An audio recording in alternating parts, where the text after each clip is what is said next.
I wonder. Why don't you lay here nice with us? No, don't chew the rug. Don't chew the rug. You stay there. You sit. Sit. So the second... Stay. You guys are ridiculous. For sure. Lay down. Down. For sure. Down. Good boy. Down. Down. Elmer. Come here. Stop. Stop. Go.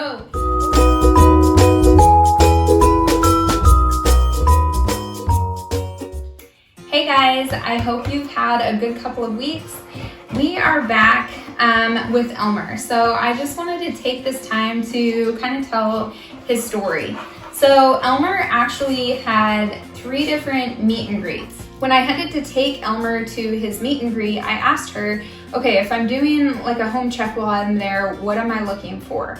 And she ultimately was still gonna come do the home check if everything went well, but she gave me kind of a rundown of what we're looking for. We're looking for poisonous plants that people might not realize are there. We're looking for fences in disrepair that, you know, would allow a dog to get out. She said sometimes people have stuff against the fence that they don't realize will make it really easy for the dog to get out. Ding, ding, ding. Even right now, I wonder, why was that one of the examples she gave me? And why was that kind of the straw that broke the camel's back? So when I went over there, they had a 6-foot block wall, which is great for dogs. They had only one gate, and again, a great thing. It was locked at all times, no pool, which is always nice. Really, everything was fine. But when I checked out the backyard, they had this massive dirt pile up against one corner of their fence. And so I said, you know, that's something that Lane is definitely gonna want removed because that would be very easy for him to climb right up there and hop over the fence. So if they had like a 6-foot brick wall, I would say this was like almost a 5-foot dirt pile. It was really big. And so we all agreed that that definitely needed to be removed. They were super excited. I agreed to bring him back 2 days later.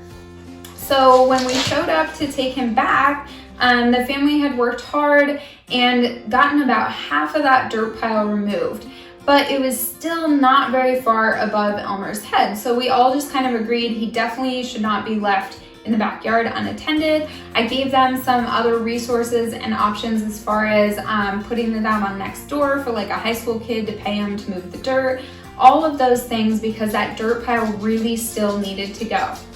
All in all, we felt really good about the family in general, and I happily left Elmer. Lane, Tyler was with me. We were all so excited. The family was super excited, and everything seemed great. They were getting ready to their foster to adopt. Fast forward a few hours later, and I get a text from Lane saying that the neighbors had a Chihuahua come out in their backyard, and as it barked, it got Elmer's attention, and he jumped into their backyard from that dirt pile before anybody could stop him. And what happened on the other side was the Chihuahua, I think, freaking out that there was this giant dog in its backyard, and then both dogs blindly ran into a pool.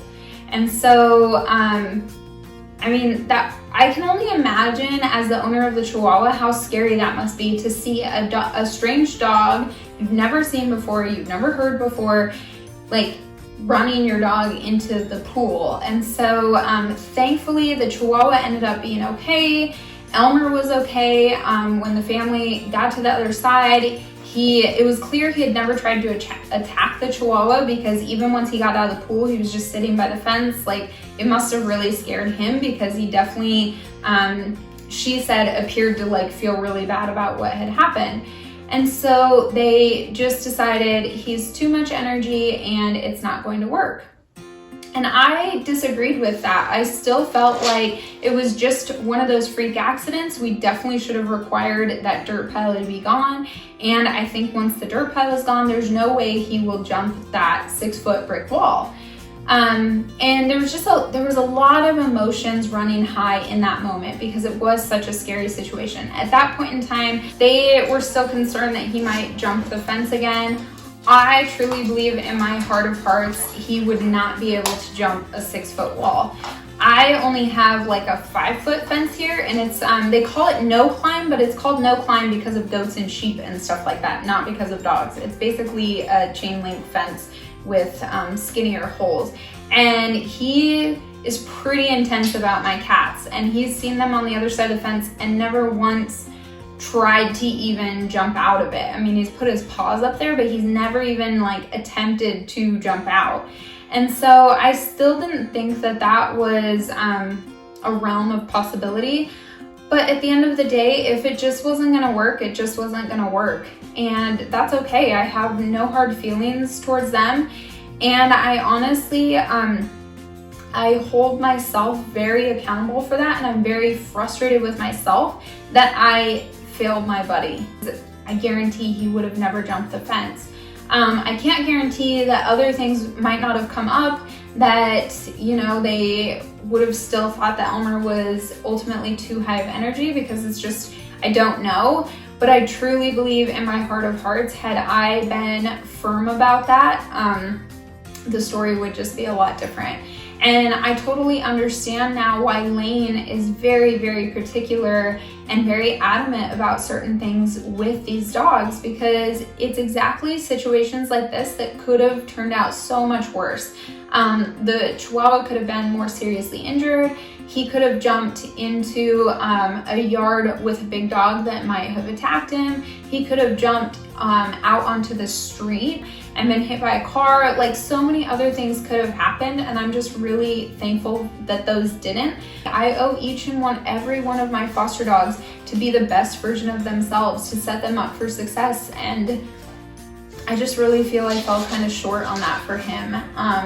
And it's just a lesson to learn from. Like Tyler said, the more dogs we foster, the more likely things like that are gonna happen. While it's really heartbreaking for me and it's really hard, I know that the right family is out there for Elmer, and he will find it, and he's such a sweet and fun and goofy dog, and he really deserves that happiness.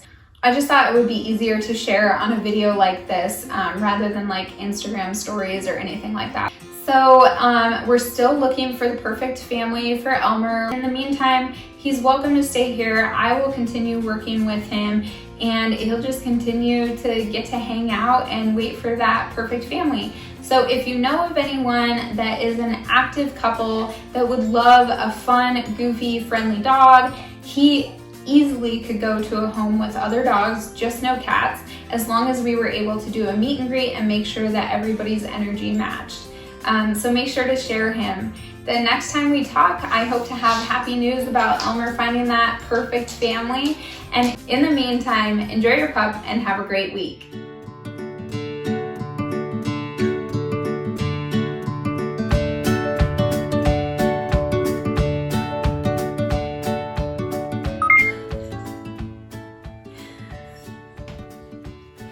And